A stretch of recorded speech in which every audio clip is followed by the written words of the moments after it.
What's up, creators? Today's Capcut lesson is all about the power of blur. We'll be diving deep into ways to blur things in your videos. Let's get blurring.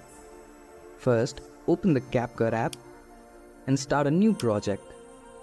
And import your video by clicking on this Add button. Now, click on Effects on the editing menu. Now choose Video Effects and search for Blur. Now tap on Blur. Now click here to save changes. Now if you want to adjust the intensity, click on Adjust.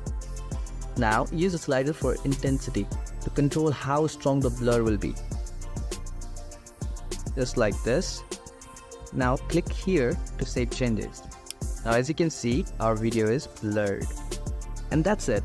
Now you can blur like a pro in Capcut. Remember, blurring can add privacy, focus attention, or create cool artistic effects. So experiment and have fun. Leave a comment below with how you'll use the blur in your edits. And hit that subscribe button for more Capcut tricks. Thank you.